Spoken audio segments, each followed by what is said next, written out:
राणा सांगा पर दिए गए अपने बयान को लेकर कहीं से भी सपा सांसद बैकफुट पर आने के मिजाज में नहीं है और इधर अखिलेश यादव का पुरजोर समर्थन उन्हें मिल गया है। कुल मिलाकर करणी सेना और सपा के बीच में ठन गई है, लेकिन यह देखना होगा कि कौन किसे पछाड़ मारता। लेकिन अखिलेश यादव को जरा सुनिएगा, आज वो रामजी लाल सुमन को सपोर्ट करने भी पहुंच गए।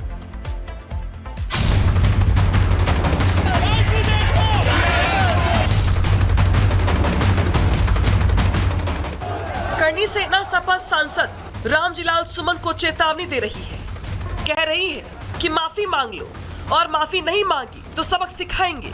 तो करणी सेना की चेतावनी के बीच अखिलेश यादव आगरा पहुंचते हैं और लालजी सुमन से मुलाकात करके जवाब में करणी सेना को दो टूक चेतावनी देते हैं।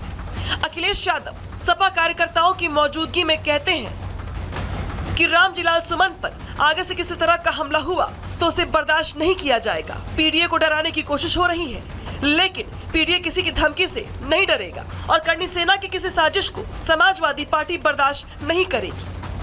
जो आदरणीय सुमन जी के घर पे हमला हुआ है, ये कोई अचानक वाला नहीं था। पार्टी के दलित सांसद राजी सुमन जी के साथ खड़ा हूं तो याद होगा, मुझे गोली मारने की धमकी मिल रही है। जैसे फूलन देवी जी को मारा जैसे वैसे तुम्हें मारेंगे। आदरणीय सुमन जी के घर पर जो हुआ है हमला, बहुत सोच समझ करके हमला हुआ है। बहुत सोच समझ करके तैयारी के साथ हमला किया गया है। अखिलेश यादव ने अपने सांसद को सुरक्षा का पूरा भरोसा दिया, तो अखिलेश यादव से मिले खुले समर्थन से गदगद रामजी लाल सुमन ने भी आज बड़े दावे कर दिए। ऐसे दावे जिस पर सियासी तूफान किसी भी वक्त आ सकता है। सपा सांसद रामजी लाल सुमन ने दावा किया कि पिछले 1 महीने में जो भी घटनाक्रम हुआ है उसे समाजवादी पार्टी के कार्यकर्ताओं में उत्साह है। रामजी लाल सुमन ने कहा है कि इस विवाद से लोगों का बीजेपी के प्रति आकर्षण बढ़ा है और 1 महीने से चल रहे पूरे विवाद के कारण समाजवादी पार्टी के कार्यकर्ताओं का जोश हाई है। पिछले 1 महीने में जो घटना चक्र हुआ, उसके चलते समाजवादी पार्टी के कार्यकर्ताओं में एक नया जज्बा पैदा हुआ है, नया जोश पैदा हुआ है। समाजवादी पार्टी के राष्ट्रीय अध्यक्ष अखिलेश यादव जी और समाजवादी पार्टी और विशेष रूप से पीडीए के खिलाफ आकर्षण पैदा हुआ है। रामजी लाल सुमन के बयान पर गौर करें तो कहीं न कहीं राणा सांगा विवाद के जरिए दावा किया जा रहा है कि सपा इस पूरे विवाद को सवर्ण बनाम पिछड़ों और दलितों की लड़ाई बनाने में जुटी है। मुख्यमंत्री योगी आदित्यनाथ भी आरोप लगा रहे हैं कि सपा और कांग्रेस जातीय संघर्ष शुरू करना चाहते हैं। समाजवादी पार्टी और कांग्रेस देश के अंदर और प्रदेश के अंदर जातीय संघर्ष नया प्रारंभ करने का प्रयास कर रही है और यह जातीय संघर्ष किस रूप में आपने देखा होगा। समाजवादी पार्टी का एक विधायक महाराष्ट्र के अंदर छत्रपति शिवाजी महाराज का अपमान करता है और औरंगजेब का महिमा मंडन करता है। समाजवादी पार्टी का एक सांसद प्रदेश में महाराणा सांगा का अपमान करता है और विदेशी आक्रांता जिसने राम जन्मभूमि के मंदिर को तुड़वाया था, उस बाबर का महिमा मंडन करता है। बहनों और भाइयों, यह वही कुत्सित मानसिकता है जो दलितों का, गरीबों का, वंचितों का हित नहीं होने देना चाहती है। सबका साथ और सबके विकास के अभियान को प्रभावी ढंग से आगे नहीं बढ़ने देना चाहती है, क्योंकि सबका साथ और सबका विकास का अभियान आगे बढ़ेगा तो मेरा विकास हो, मेरे परिवार का विकास हो, यह अभियान बेनकाब हो जाएगा और उस अभियान से बचाव के लिए ये लोग तमाम प्रकार की कुत्सित चेष्टाएं कर रहे हैं। राणा सांगा विवाद पर तुष्टीकरण की राजनीति जारी है। हालांकि सियासत के बीच करणी सेना के लोग लगातार ये दावे कर रहे हैं कि ये दलित बनाम सवर्ण की लड़ाई नहीं बल्कि उनके स्वाभिमान की लड़ाई है और राणा सांगा को गद्दार बताने वाले बयान पर अखिलेश यादव और रामजी लाल सुमन माफी मांग लेते हैं तो मामला शांत हो जाएगा। लेकिन बड़ी बात यह है कि करणी सेना ने जब रामजी लाल सुमन के घर पर हमला किया था और आगरा से लेकर लखनऊ तक प्रदर्शन हुए थे, तब रामजी लाल सुमन के तेवर नरम पड़ते हुए दिखाई दिए थे। लेकिन जब से अखिलेश यादव को उन्हें फुल सपोर्ट मिला है, तब से रामजी लाल सुमन के तेवर भी गर्म हो गए हैं और अब तो रामजी लाल सुमन और अखिलेश यादव खुलकर सरकार और करणी सेना पर हमला बोल रहे हैं। मतलब एक बात तो तय है कि राणा सांगा के मुद्दे पर छिड़ी तकरार जल्द शांत होने वाली फिलहाल तो नहीं। Bureau report, Republic Bharat. Rana Sanga पर दिए गए अपने बयान को लेकर कहीं से भी सपा सांसद बैकफुट पर आने के मिजाज में नहीं है और इधर अखिलेश यादव का पुरजोर समर्थन उन्हें मिल गया है। कुल मिलाकर करनी सेना और सपा के बीच में ठन गई है, लेकिन यह देखना होगा कि कौन किसे पछाड़ मारता है। लेकिन अखिलेश यादव को जरा सुनिएगा, आज वो रामजी लाल सुमन को सपोर्ट करने भी पहुंच गए।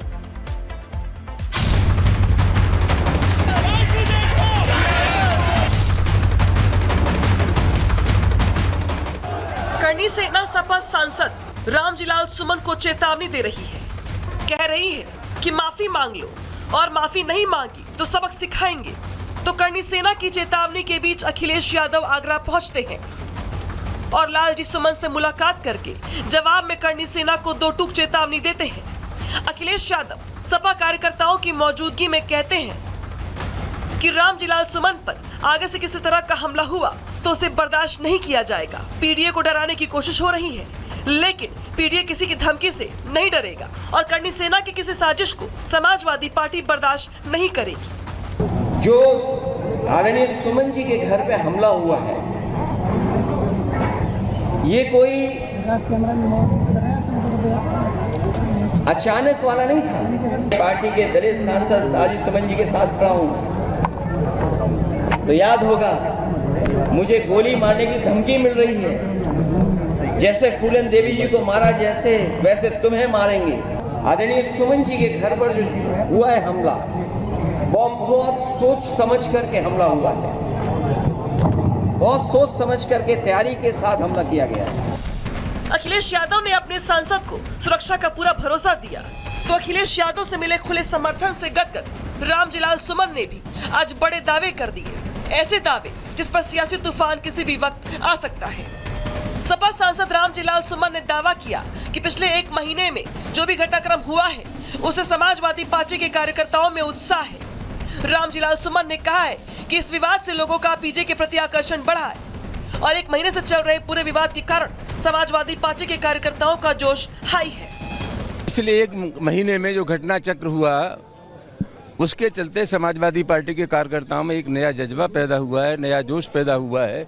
समाजवादी पार्टी के राष्ट्रीय अध्यक्ष अखिलेश यादव जी और समाजवादी पार्टी और विशेष रूप से पीडीए के खिलाफ आकर्षण पैदा हुआ है। रामजी लाल सुमन के बयान पर गौर करें तो कहीं न कहीं राणा सांगा विवाद के जरिए दावा किया जा रहा है कि सपा इस पूरे विवाद को सवर्ण बनाम पिछड़ों और दलितों की लड़ाई बनाने में जुटी है। मुख्यमंत्री योगी आदित्यनाथ भी आरोप लगा रहे हैं कि सपा और कांग्रेस जातीय संघर्ष शुरू करना चाहते हैं। समाजवादी पार्टी और कांग्रेस देश के अंदर और प्रदेश के अंदर जातीय संघर्ष नया प्रारंभ करने का प्रयास कर रही है और यह जातीय संघर्ष किस रूप में आपने देखा होगा। समाजवादी पार्टी का एक विधायक महाराष्ट्र के अंदर छत्रपति शिवाजी महाराज का अपमान करता है और औरंगजेब का महिमा मंडन करता है। समाजवादी पार्टी का एक सांसद प्रदेश में महाराणा सांगा का अपमान करता है और विदेशी आक्रांता जिसने राम जन्मभूमि के मंदिर को तुड़वाया था, उस बाबर का महिमा मंडन करता है। बहनों और भाइयों, यह वही कुत्सित मानसिकता है जो दलितों का, गरीबों का, वंचितों का हित नहीं होने देना चाहती है। सबका साथ और सबके विकास के अभियान को प्रभावी ढंग से आगे नहीं बढ़ने देना चाहती है, क्योंकि सबका साथ और सबका विकास का अभियान आगे बढ़ेगा तो मेरा विकास हो, मेरे परिवार का विकास हो, यह अभियान बेनकाब हो जाएगा और उस अभियान से बचाव के लिए ये लोग तमाम प्रकार की कुत्सित चेष्टाएं कर रहे हैं। राणा सांगा विवाद पर तुष्टीकरण की राजनीति जारी है। हालांकि सियासत के बीच करनी सेना के लोग लगातार ये दावे कर रहे हैं कि ये दलित बनाम सवर्ण की लड़ाई नहीं, बल्कि उनके स्वाभिमान की लड़ाई है। और राणा सांगा को गद्दार बताने वाले बयान पर अखिलेश यादव और रामजी लाल सुमन माफी मांग लेते हैं तो मामला शांत हो जाएगा। लेकिन बड़ी बात यह है कि करनी सेना ने जब रामजी लाल सुमन के घर पर हमला किया था और आगरा से लेकर लखनऊ तक प्रदर्शन हुए थे, तब रामजी लाल सुमन के तेवर नरम पड़ते हुए दिखाई दिए थे। लेकिन जब से अखिलेश यादव को उन्हें फुल सपोर्ट मिला है, तब से रामजी लाल सुमन के तेवर भी गर्म हो गए हैं और अब तो रामजी लाल सुमन और अखिलेश यादव खुलकर सरकार और करनी सेना पर हमला बोल रहे हैं। मतलब एक बात तो तय है कि राणा सांगा के मुद्दे पर छिड़ी तकरार जल्द शांत होने वाली फिलहाल तो नहीं। Bureau report, Republic Bharat.